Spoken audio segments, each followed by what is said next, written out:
Hey everybody, it's Luke over at Galaxy Tech Review, and today we're going to go over a product from Azio. This is the Azio Gaming Series MGK1-K backlit mechanical keyboard. This is an update to the original MGK1. I'll get into the differences in a moment. You can pick this guy up on Amazon for $85.99. I will leave a link in the description below where you can check that out. I'll also leave a link to Azio where you can check out all the products that they have to offer as well. They offer much more than just keyboards. In fact, we just did a review on the Azio X01 gaming mouse just a few weeks ago, so if you want to look back, and you can check that out as well. We were impressed with the mouse and we were definitely impressed with the keyboard. Let's get into it. Nice box here that they have on this. Again, this is the MGK1-K. They made a few different changes from the original MGK1. The palm rest now is a UV coated palm rest. The Azio logo that is on the aluminum back here is now laser etched in. And the biggest one, which you people that are really into keyboards are going to like or not like, is that they now use Kailh brown switches in the -K instead of the blue switches. So if you don't know what the difference between the brown and blue switches are, brown switches are a little bit more on the quieter side, a little less clacky, if you might say. That still has that sound to it, but it's just not as loud as the blue switches. We experimented with this guy, put it through its paces, did some gaming on it, and had no problems with this. It performed excellent. So let's go over the back of the box here, a rather large box. There's a few different things that you can look at here. We're going to go over them when we unbox. I will show you the tech specs on the back though. The interface obviously is USB. The key switch type is the Kailh mechanical brown switches. They are rated at 50 million keystrokes per lifespan. The backlight is a white backlight. It's not any crazy colors, you just get white. It does have an on mode, an off mode, and a reactive mode where when you touch a key it lights up and then it goes out shortly afterwards. And you do have 4 levels of brightness when this backlight is on. It has a Windows Start key lock. It has full NKRO or the NK rollover for Windows only. On Mac you're kind of stuck with the 6 NKRO. You've got a 6-foot braided USB cable on this guy, which is very thick for the data transmission of your keystrokes and very durable. We really like the cable on this. The OS support is Windows 8, Windows 7, Vista, XP, and Mac OS. Again, full NKRO and shortcut keys not supported for Mac. The dimensions of this guy are 17.5 by 1.4 by 5.4 inches, and the palm rest is 17.5 by 0.7 by 2.5 inches, and it weighs in at 2.3 pounds. So let's get this guy out of the box. We'll show you what comes inside. We'll show you the build quality. We'll hook it up. Show you the backlighting. Again, Azio logo up top here, and we will get into this box. Very nice packaging by Azio. They really did a good job at packaging this keyboard up. Now, the keyboard itself would be wrapped in a plastic bag. We did, when we put it back in after our testing, we didn't put the plastic on it, just to let you know. But as you see around the sides here on both, you've got this nice foam padding to protect everything when it's shipping. So they did a really good job at getting this guy for shipment pretty well protected. In fact, it took us a little while to repackage it just so that we could get this review done for you guys. Inside you'll get the keyboard itself, you'll get this guide here, and you'll also get a key puller, so if you need to pull a key or replace it or service it, you've got this key puller here. I'll show you that in a moment. And of course your UV coated palm rest, which is different again from the original MGK1 that didn't have the UV coating on it. So we'll put that to the side. We'll put the keyboard down here. Now we've got a little bit more room to work with. They give you this little happy or troubled card here if you're happy. They would love you to share it with your friends, maybe do an online review. If you do get it and you can do an online review, it would be awesome. It only takes a couple minutes and it will help out Azio. They've been a great company in the past and we've used other products of theirs and had no problems. You can also follow them on Facebook and Twitter. Unfortunately, if you are troubled, and sometimes it does happen, they also give you a phone number where you can reach them Monday through Friday, 9 to 6 Pacific time, and a support email, and again, their website, which is www.aziocorp.com. You will have that in the description below. So let's get that out of the way. Here's your key puller here. Very simple. If you need to pull a key, we'll try this key here. You just snap it on just like that, and you can pull your key right off. And I will zoom in to show you that that indeed is a Kailh brown switch there, as you can see, and your backlighting lights there too as well. So to put the key back on, you just have to press it back on.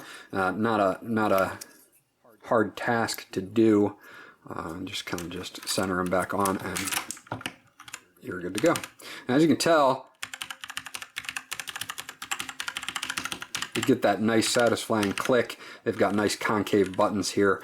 Up at the top here, you have your normal short hotkeys like your mail, your internet, your calculator, your music, your fast forward and rewind, your pause play, your stop buttons. Now this is where it gets good. Here we've got our Windows lock button. So if this Windows key that you have here, you don't want to hit that by accident, you can actually function function F9 will lock that key on the keyboard. You have your backlighting adjustment here. There are 4 levels of backlight. You can adjust down or up, and then you have this to change the modes or turn it off. That reactive mode, you can put it in where you'll touch a key and it'll light up for just a few seconds. The Azio logo here on the brushed aluminum finish here is awesome. It's a raised kind of laser etched logo here. Looks really good. Here's your NKRO and your 6KRO. If you on Mac, obviously you can get away with the 6KRO, but under Windows you can get full NKRO here. You've got some LEDs up here for your caps lock, your num lock, and then you have these buttons here. This is actually a button. It's your mute button. And it's almost like a mouse button. It's got a nice tactile feel to it, good click. And what they really did, which I thought was awesome, is they put this scroll wheel here, and this is to adjust your volume on the fly. So on the volume on your PC will be adjusted by this scroll wheel, so you don't have to waste time doing like a function and then a key to adjust your volume. You can just scroll the wheel up and down. It's got a nice rubber finish to it as well. Now this thing does have levelers on the back here. As you can see on both sides, you have your levelers. So if you want to get a little bit more height on the keyboard, you can put those out. Now be forewarned, if you do that, they cover the pads, the front pads, so you might get a little sliding in the front of the keyboard. The back ones are nice, but when you put the palm rest on, and even if it's set up, you have no problems with it moving around, as I'll show you in a second. Now the cable itself is this 6-foot long braided cable, very nice, very thick cable, as you can see, and very durable, and it is gold plated as well on the connection of your USB, so you have good connection all around, and it is a 6-foot cable, so that's awesome. I will put this to the side because we will be hooking it up in just a second to show you that.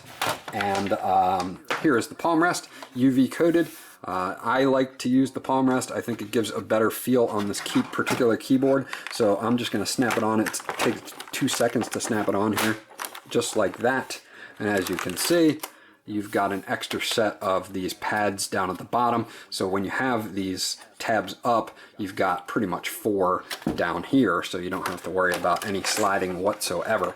Now, if you're going to use it in a raised position without the palm rest, you might notice a little bit of movement in the keyboard on your desk. But if you have the palm rest on, and once the weight of your wrists are on it, this guy does not move anywhere, so it's really good.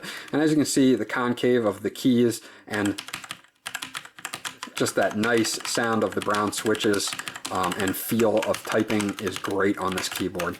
So let's plug this guy in and show you guys what happens when it boots up per se, because it does have like a little sequence it goes through. And I'll turn down it flashes through, as you can see there a little bit, it flashed through. And now what we'll do is, if fact, I'll do it one more time for you. We'll unplug it, and now that the lights are down, you guys can get a better idea of how it boots up. It'll flash through all the keys here, and it'll blink a few times, and as you can see, you've got your brightness there. What we'll do is we'll now hit the function key, and you will be at brightness. At this point, I will adjust the light a little bit more so you can see it. This is at full brightness. Now, we're not in total darkness, so you're not going to get a full appreciation for it. But obviously, if you want, we can go all the way down. And then you can actually, and I'll zoom in a little bit to give you guys an idea of how bright it gets. 1, 2, 3, 4. So that's pretty much as bright as it gets. Now this isn't in full darkness. Again, we've got some lights for shooting video here, so you're going to lose a lot of that effect on the brightness that you would see in the normal room atmosphere. Again, if you want to go and you put it in the you can turn it off by doing a function F12, and then if you hit it again and they blink, you'll get this reactive mode where as I touch a key, it'll light up, and then it will be good to, it'll go out again. So that's actually a pretty cool mode to know that you hit the key. I like that, it's pretty cool. I usually just leave it at the brightness there, and I leave it pretty high. I don't usually mess with the brightness. I just leave it at the highest brightness there is. You know, obviously you've got your num lock key here, which will correspond to your LEDs up top. All in all, and let me turn the brightness back up on our LED panel here. All in all, this is a very well made keyboard from Azio. We're very impressed. It's a great typing experience for anybody that needs to type, not just game centric people, but anybody that enjoys typing and enjoys using the brown switches in their keyboards. This guy is a definite win and a thumbs up from Azio. I totally recommend this keyboard. If you have any questions or comments about this guy, please leave them in the comment section below, and we'll get back to you as soon as possible. This was Luke from Galaxy Tech Review. Please like and subscribe, and we'll check you guys out on the next video.